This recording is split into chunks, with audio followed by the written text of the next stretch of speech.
Ika-169 na kabanata, sa pagpapatuloy. Nagulat ang ating bida sa kanyang natuklasan mula sa pagtatanong at napasabi siya ng may bahagyang panlalaki ng mga mata, ang pamilyang imperial. Naisip pa niya sa kanyang sariling isip habang mabilis na kumukonekta ang mga piraso ng impormasyon, may katuturan ba na ang pera ng Dungrim Merchant Guild ay napupunta sa pamilyang imperial? Tumingin siya ng matalim sa chief manager at malamig na sinabi, Mantes, totoo ba ito? Kapag sinusubukan mo akong lokohin, patay ka. Agad namang nataranta at nanginig ang chief manager. Itinaas nito ang dalawang nanginginig na kamay at nagmamadaling sinabi, totoo po. Hindi ko magagawang magsinungaling. Paano ko magagawang magsinungaling sa isang dakilang bayani na tulad ninyo? Tuwing may kailangang asikasuhin, may isang babae na pumupunta rito. Siya ang laging nag-uutos sa amin na ipadala ang pera sa Wanwojeong. Nagtatakang nagtanong ang ating bida habang nakakunot ang noo, isang babae. Muli siyang sinagot ng chief manager habang mabilis na tumutulo ang pawis sa mukha nito. Oo, isa siyang tauhan ng bagong may-ari. Napaisip ang ating bida sa kanyang sariling isip, may tao mula sa pamilyang imperial sa Dungrim Merchant Guild. May mabaho talagang nangyayari rito. Umupo siya sa isang malapit na upuan at malamig na sinabi, may talaan din ba kayo ng lahat ng suhol? Sumagot agad ang chief manager habang itinuturo ang kinaroroonan ng mga kasulatan, oo, syempre. Nandoon sa ledger na may berdeng laso. Masayang kinuha ng ating bida ang aklat na iniabot sa kanya at sinabi habang nakatitig sa pabalat. Wow, Mantes, detalyado ka talagang magtago ng mga record para mailigtas ang sarili mo, ha? Napakamot sa ulo ang chief manager at nagtatakang sinabi, ano? Ngumisi ang ating bida at pabalang na sinabi, hindi iyon papuri, hanggal at kaawa-awang gago. Habang binabasa ang aklat at binubuklat ang mga pahina nito, sinabi niya, Teyang Nyeyong, ang prefect ng Zion. Nandito rin pala ang tiwaling opisyal na yon. Alam ko na, 10,000 payong ng lupa sa Dongqian. Hindi lang pala ganoon karami ang nakuha niya. Tumugon ng chief manager, naku po. Simula pa noong sinaunang panahon ay kilala na ang Dongqian sa placer gold, kaya napakahalaga ng lupang yon. Biglang kumislap ang mga mata ng ating bida sa matinding kagalakan at kasakiman. Ano, placer gold? Naisip niya sa kanyang isip habang kumikislap ang mga mata, napakalaking swerte. Sa ledger na ito, hindi ko lang mapapatalsik ang gagong yun sa pwesto, makukuha ko pa ang lupang may mina ng ginto. Mabilis siyang tumayo habang halos naglalaway sa kasabikan at mabilis na sinabi, Yujang. Hakutin ninyo ang lahat ng natitirang pera sa pangunahing sangay. Kahit isang butil ng bigas o isang baryang bakal ay huwag ninyong iiwan. Nagmamadaling pumagitna ang chief manager at sinabi, dakilang bayani. May isa pa pong paraan para mas marami pa kayong makuha. Naisip ng chief manager sa kanyang sariling isip habang natatakot sa kanyang buhay. Kailangan ko munang iligtas ang sarili ko. Pagkatapos ay nagmamadali niyang sinabi, ang perang ipapadala sana sa Wanwojeong ay umalis lang ilang sandali ang nakalipas. Kung palalayain ninyo ako, sasabihin ko sa inyo kung saan dumaan ang karwaheng yon. Itinago ng ating bida ang ledger sa loob ng kanyang kasuotan at interesadong sinabi, oh. Talaga, magkano ang laman ng karwaheng yon? Agad na sumagot ang chief manager, mga 40 gintong lingot. Namula ang mukha ng ating bida habang iniisip sa kanyang isip ang napakaraming ginto. 40 gintong lingot. Tinakpan niya ang kanyang bibig habang namumula ang kanyang mga pisngi at sinabi, wow, ganoon karami ang ninakaw nila. Kahit binabantayan sila ng beggars sect? Sumagot ang chief manager, hindi. Walang alam ang beggars sect. Dumaan yon sa lihim na lagusan ng Merchant Guild. Nagulat ang ating bida at halos tumulo ang laway sa matinding kagalakan. Walang alam ang beggar sect? Napangiti siya ng malawak at naisip sa kanyang sarili, kung ganoon, maaari kong kunin ang lahat ng 40 gintong lingot at walang makakaalam. Napakagandang pagkakataon. Dagdag pa niya sa kanyang isip habang itinatuwid ang sariling katwiran, tama. Hindi ito pagnanakaw dahil sa kasakiman, kinukuha ko lang pabalik ang perang ninakaw ng mga lintik na merchant guild na yon. Kasalanan nila ang lahat ng ito. Habang nag-iisip ang ating bida, muling nagsalita ang chief manager upang magmakaawa. Hindi pa sila nakakalayo. Ituturo ko sa inyo ang lihim na lagusan. Patawarin niyo lang ako. Sinabi naman ng ating bida habang humahakbang pabalik, bastos namang tumanggi kung ikaw na mismo ang nag-aalok. Namumula pa rin ang mukha niya habang sinasabi sa kanyang kasama, Yujang, narinig mo siya. Magsama ka ng ilang mandirigma ng Chinungbang at kunin ninyo ang karwahe. Tumugon si Yujang habang may alinlangan, pero kung gagamit kami ng lihim na lagusan, magdududa ang beggars, sect. Iwinagayway lamang ng ating bida ang kanyang kamay at pabalang na sinabi. Ako na ang bahala sa beggars, sect, kaya bilisan ninyo at habulin ang karwahe. Nagtatakang sumagot si Yujang, ha? Paano? Muling sinabi ng ating bida nang may kasiguraduhan, hoy. Sinabi kong ako na ang bahala. Pagkatapos ay sinabi ni Yujang, kung ganoon, ano naman ang gagawin natin sa Wanmojeyong? Kapag ipinag-utos ninyo, agad ko itong iuulat sa chief. Sumagot ang ating bida, hayaan mo na yon. Nakuha na natin ang lahat ng kailangan natin. Dagdag pa niya habang nakatitig sa malayo, isa lang pain ang Wanmojeyong. Hindi na kailangang kalabanin ng pamilyang imperial. Hayaan na nating iba ang makipaglaban sa kanila. Aalis na tayo. Habang itinutulak niya si Yujang palabas, nagtanong ito ng naguguluhan, iba.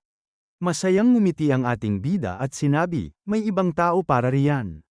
Bilisan mo, sabihin mo sa chief ang tungkol sa 40 gintong lingot. Bigla siyang napalingon nang may maalala. Sandali, may inilabas siya mula sa loob ng kanyang damit at sinabi, kapag may nangyaring mapanganib, huwag ninyong ipilit ang sarili ninyo. Iniabot ng ating bida ang luminous pearls kay Yujang. Nagulat ito at napasabi habang nakatingin sa kumikislap na hiyas, ang luminous pearls. Nanginginig ang mga kamay ng ating bida, halatang ayaw niya itong pakawalan at pilit na itinutulak. Idagdag ninyo ito, kung kinakailangan, pero siguraduhin ninyong maibebenta ito sa tamang halaga. Naisip pa niya sa kanyang isip habang nanghihinayang ng husto. Ayoko talagang ipamigay ang mga luminous pearls ko, pagkatapos ay muli niyang sinabi habang nakatingin ng pabalik, kapag nakuha na ninyo ang ginto, huwag ninyong ibenta ang luminous pearls. Itabi ninyo ang mga yon. Pangako, masayang sumagot si Yujang, nauunawaan ko. Sasabihin ko agad sa chief. Mag-ingat po kayo. Muling nagsalita ang ating bida nang maiwan siyang mag-isa, kung ganoon, oras na para gawin ko ang bahagi ko. Mula sa ibaba ay napansin niya ang 3 taong kararating lamang at nakatayo sa silong. Ngumiti siya at sinabi mula sa itaas, naku, mukhang nakapasok na pala kayo. Isa sa mga ito ang nagsalita ng may pag-iingat, sino ka? Napangisi ang ating bida at naisip sa kanyang isip, binabantayan nila ang Merchant Guild sa buong oras, siguradong nakita nila ang lahat ng nangyari. Muling sumigaw ang lalaki ng may awtoridad, tinatanong kita, sino ka? Bigla namang naghagis ang ating bida ng isang Haiwapjan na barya sa pulubing lalaki sa ibaba. Nagulat ang 3 pulubi nang makita nilang bumagsak at umalan-alon ang barya sa lupa. Napasabi ang isa sa kanila habang nakatitig sa simbolo ng barya, Haiwapjan. Agad silang lumuhad at magalang na sinabi, ako si So Dongbo, branch leader ng Zion Beggars Sect, kasama ang pulubing si Hoyan.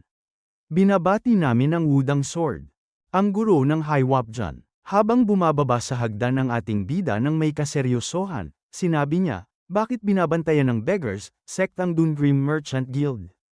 Tumingala ang pulubi at magalang na sumagot, sa totoo lang, inutusan kami ni Elder Yang Sabang na bantayan ang lahat ng pangunahing sangay at mga sangay ng 5 dakilang Merchant Guild sa buong Central Plains. Kaya ang buong puwersa ng beggars, sect ay kasalukuyang nagsasagawa ng pagmamanman. Nagtatakang sinabi ng ating bida. Binabantayan ang mga Merchant Guild. Bakit? Sumagot ang pulubi, hindi ko po tiyak, pero naniniwala si Elder Yang Sabang na may kaugnayan ito sa palasyo. Napaisip ang ating bida sa kanyang isip habang nagtataka, palasyo na naman. Sino ba talaga ang mga lintik na yun at bakit palagi silang nasasangkot sa mga gawain ko?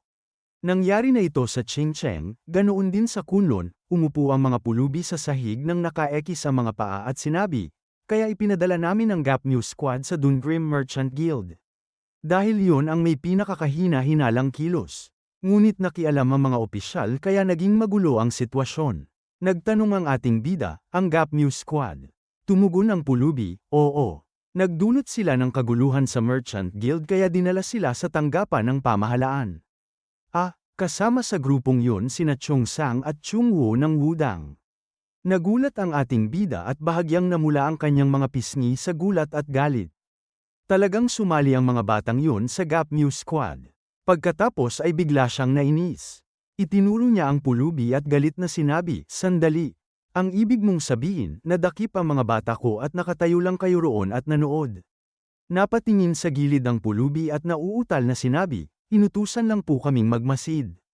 Muli itong tumingin ng seryoso sa ating bida at nagtanong, "Nga pala, ano po ang sadya ng Wudang GGM dito? Nakita namin kanina na binugbog ninyo ang chief manager ng pangunahing sangay, nakasago pa ang deputy chief. At may kasama pa kayong ilang mukhang mababangis na tao." Naisip ng ating bida sa kanyang isip habang pabalik-balik ang tingin, "Anong sinabi mo, bata ka? Talagang ugaling pulubi. Ako ang guro ni Haiwapjan. Kailangan ko pa bang magpaliwanag sa inyo? Sa ganitong sitwasyon, ang pinakamainam ay baligtarin ang usapan." Pagkatapos ay paitaas niyang sinabi, "Iyan ba talaga ang pinakamahalagang bagay ngayon?"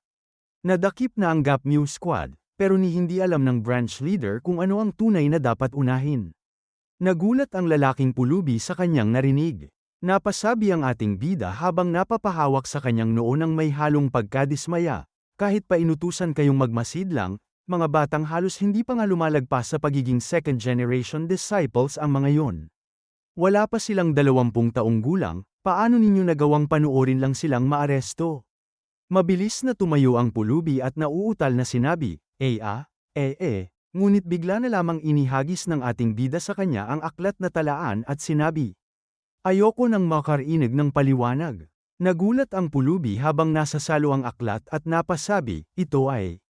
Napahawak naman ang ating bida sa kanyang bibig habang seryoso ang tingin at sinabi, "Ito ang lihim na ledger na itinago ng chief manager ng Dungrim Merchant Guild na si Huang Goksu." Pagkakita sa aklat at sa nilalaman nito, nanlaki ang mga mata ng pulubi at napasigaw, "Isang lihim na ledger."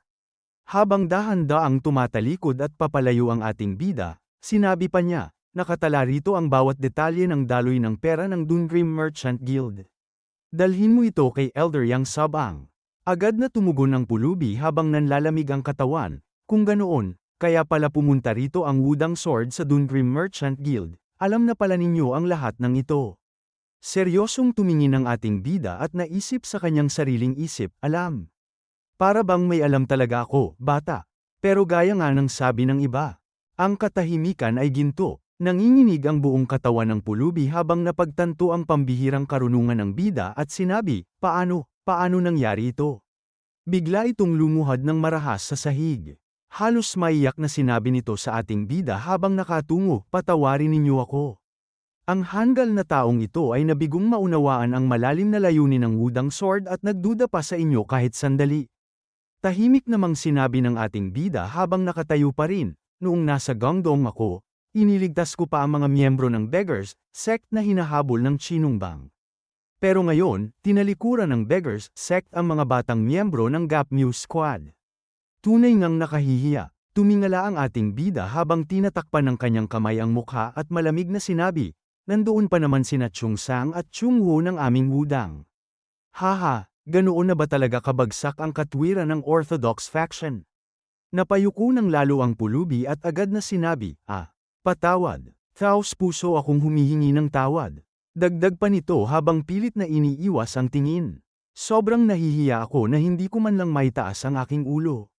Makikita naman ang mukha ng ating bida na nakatago sa likod ng kanyang mga daliri. Sa kanyang isip ay nasabi niya, "Hay naku, seryoso ba?"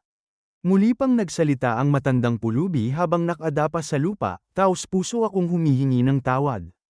Habang nakatakip ang kamay ng ating bida sa kanyang mukha, bahagyang gumuhit ang isang nakaloloko at masayang ngiti sa kanyang mga labi. Naisip niya sa kanyang isip habang tuwang-tuwa, bakit parang napakaganda ng takbo ng lahat ng bagay? Hehe. At dito na po nagtatapos ang ika-169 na kabanata.